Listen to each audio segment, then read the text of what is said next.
Japanese who they have to not only impress in this meeting, but have to impress in a golf game. Is it worth mentioning that Seth Green works for them, or are we just leaving that off the table? Seth Green. Let's just leave it. Let's just leave it at the door, guys. We don't have time. We don't have time. I mean, the list of people: Seth Green, Dax Shepard, Justin Long, Louis Guzman, and Margaret. The list of people that are in this movie that if I saw them on the street, I'd be like, dude, you need to tell me everything about what the fuck happened in that movie. Oh my God, we gotta get that was yeah. insanity. We need a panel with them. I know that.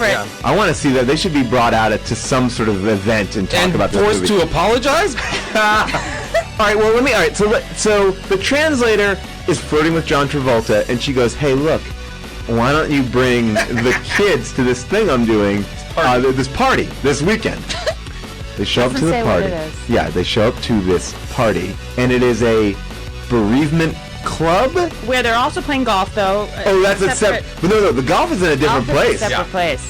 Oh my God! That's where Robin Williams. I thought that was. Yeah, Robin Williams is in a different location. Sorry, guys. Okay. This scene is genuinely don't understand. This scene that we're about to discuss. Just to very quickly, just prior to this scene. Okay. Yes. Yeah. It makes sense that the kids spill the Robin Williams and John Travolta's medicines and redistribute the medicines, and John Travolta and Robin Williams take them, and they take all the wrong medications. And these medications have crazy side effects. Which they explain like, oh, you're taking this? Oh, yeah, it causes this, that, and the other. Meanwhile, all of these drugs are meant to be consumed just by the men themselves. And one of the medicines gives you a joke. Remember in Batman, the first movie with Michael Keaton, when they get like a Joker smile? That's what happens in this movie. Like, they get facial paralysis in a constant smile. That's one of the side effects. And insatiable hunger. And bad depth perception. Those are the three things. But just for a visual, the people who have the giant smile, it is done with computer graphics, so that in the movie, when you're watching it, Travolta, they've like brought, like when you on your iPhone with face goo, move your fingers apart and make someone have a crazy enormous mouth. Like a cartoon. It looks like a cartoon. It's disturbing. It's so disturbing. Especially at the end when the entire family mistakenly takes this pill. How dare they leave us on that shot? That's how the movie ends. The movie ends with the entire family having facial paralysis, smiling for a photo op. Spoiler alert. I guess all the kids. That's how it ends. I guess all the kids thought they were taking seasickness pills, but they all took boner pills. And the baby too.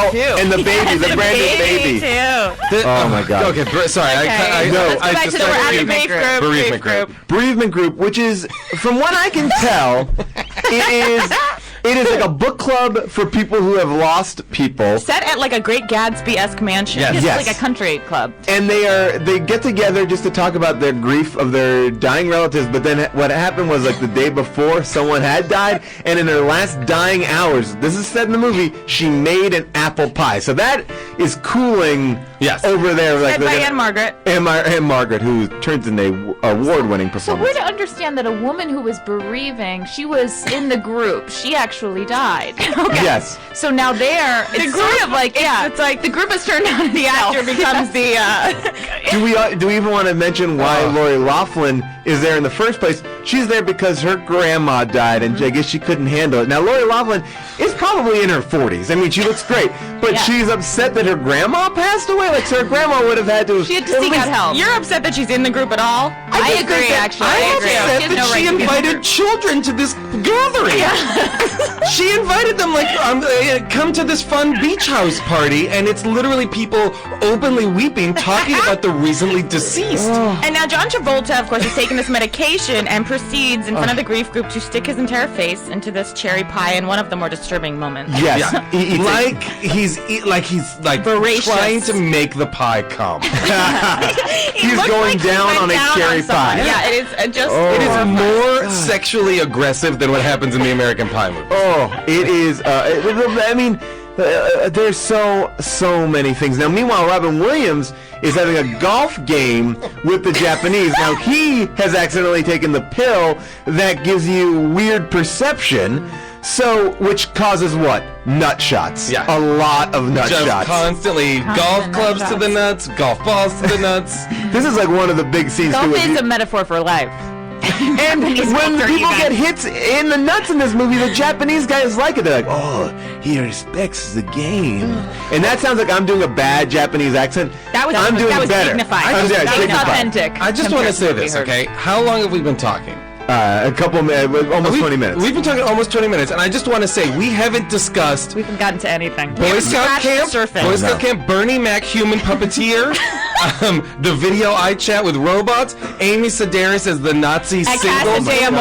I'm telling you guys, like there is. Casa de Amor. This is 3 shows worth of movie to talk about. There Because is- every scene appears as though it's from a different dimension. It is crazy. I mean, do we hit? Well, I mean, Grandparents Club? what about the fucking gorilla? The gorilla!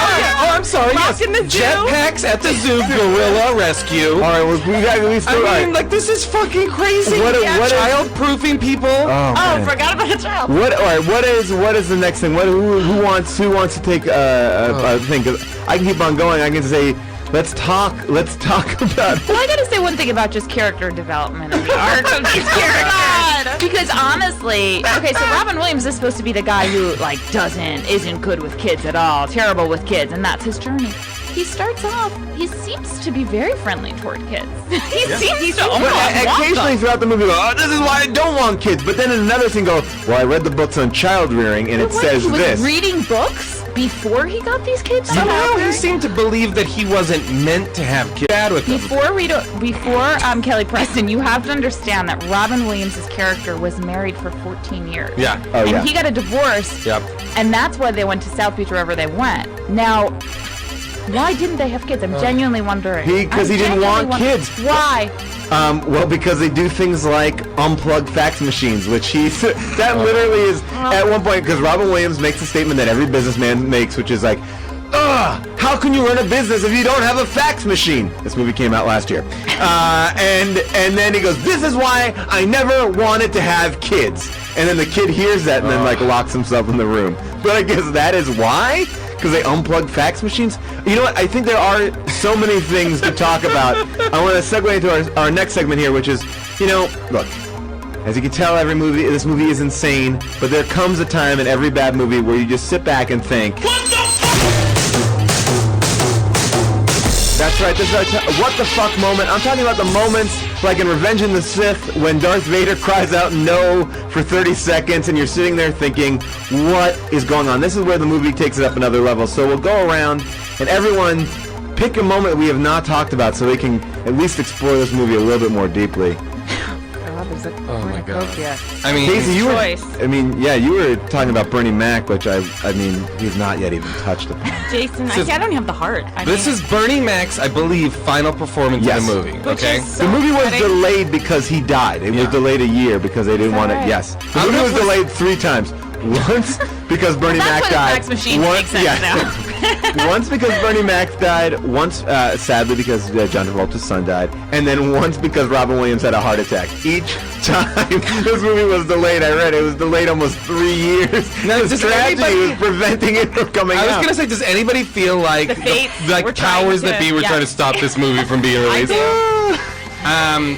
Okay, so Bernie Mac is introduced. I mean, like, to try and I wish I could shorthand so we could just talk in a funny way what's wrong with it, but you have to need do some setup. you have It to does do need so some much setup. setup for No, everything. no one in this will movie. believe it, though. And it's useless. But the point is, Bernie Mac is supposed to. The people will not believe it. Honestly, Okay, your okay. ears and eyes will not know what we're talking about. Okay, the God. setup is that Bernie Mac is the most powerful puppeteer in creation. Jimmy Lunchbox. Can I say Lunchbox. one thing about Yes, that? yes. When we see Bernie Mac, the first time Yeah, we oh, see Bernie yeah, Mac totally. perform, it's a huge. There's a lot of production value. It's a big set. He's not puppeting. He's playing a guitar. Yes. He's not He's like puppeting. he's basically George Clinton. Yes. And leading like the P-Funk All-Stars of puppets in playing the Who guitar. are not puppets. None of them are puppets. They're, That is a they're like men in Sesame costumes. Street. no strings No. attached. The movie. It is. He's just doing this live show, playing like an interminably long, like terrible funk song. They're watching, and then they go backstage. Okay, so you think it's gonna be this thing where it's like it's a kids thing. They're gonna earn points because they get to meet Jimmy Lunchbox or whatever. But instead, it's a ploy to get to use Bernie Mac's human puppet suit. Which he goes, remember I'm that already fucking exhausted. There's a line, I believe it goes like this. Hey, remember that human puppet suit we were talking about? He's like, wait a second, you told him about that? Like, as if this is like a secret invention. And he goes, look, you need to help my friend. This is John Travolta speaking. You need to help my friend interact with children. And this is, I wrote it down. This is literally a line. Bernie Mac goes, let me get this straight. You want me to make this uptight man safe for children? Okay. That's crazy. Okay. And basically all you can tell from this giant puppet suit is there's a vibrator-shaped rod that you're supposed to stick down your pants, and he says it will literally tickle your funny bone. That is the human puppet suit, which leads into a scene where Robin Williams is having tea with his daughter. That is, the human puppet suit is so Robin Williams can have tea. Because Robin Williams is so convinced that he can't interact with a child that he needs Bernie Mac and John Travolta to puppet him through the activities of playing tea with his daughter. Until he trips and falls into the dog's water bowl. And then the puppet suit goes haywire. And then he You starts guys doing dog- things. a dog that provides the ultimate communication. a dog yeah. that repeatedly is like, "Roo?" Okay, the best. Speaking of that dog, Yes. I just really love with like Seth Green when the dog, pisses on the floor and then pees in a trash can randomly, and the dog is really that's so old. upsetting. And Seth Green says to John Travolta about the dog, "How old is that dog?" Just a nice kind of twist on the titular phrase. It was a really beautiful moment. I love So it. told. Well, Do you think that John Travolta was talking to Bernie Mac about that puppet suit so that he could sports market the puppet suit? was Jimmy He was Lunchbox getting into sports robotics. marketing? Is that sports marketing? I love the way Really? you're coming up with ideas for what things could be. I really like Yeah. that you're attempting to make sense. You want to of- find ground understand. underneath your feet. I want to talk about Seth Green. Seth Green in this movie plays their young protege, who was nicknamed GT in college for Go-To. And then proceeds through the whole movie to say, no one's ever counted on me, no one's ever relied on me. Anyway, he goes to Japan and falls under... He goes to Japan for the biggest meeting of his whole life. Seth Green's like, don't mess this up. This is my dream to go to Japan. I'm going to be the best. I'm going to do this. And he immediately falls under the spell of a karaoke master. and who we never see. We never see. It's all Never saw done in those conversation. And he I just... would love to see those scenes. Yes, he just goes away and becomes a karaoke. I would literally love to make a movie, and I'm not even kidding, that is Seth Green's character's journey. Experience. That Lost in starts, translation it with literally Seth. starts when he in leaves real them. time. In real It time. starts when he leaves them, so it's like Yes. Rosencrantz and Guildenstern Counterpart. did. It fits I together. would love so that. when he leaves them, That's he goes beautiful. to Somebody take make that. and it's just it's an X-rated, I love insane. it. Like The he first falls shot- into a the first sex shot is- club. Crazy karaoke sex club. He's just a sex slave in Japan. I think that Seth Green should make a Robot Chicken episode just devoted to his character, his adventures in Japan.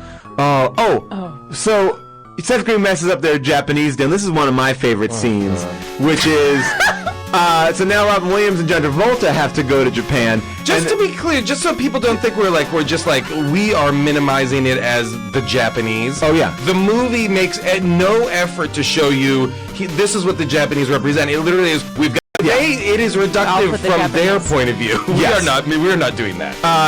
So they come back and they screw up their meeting in Japan, and John Travolta comes home to get his dog.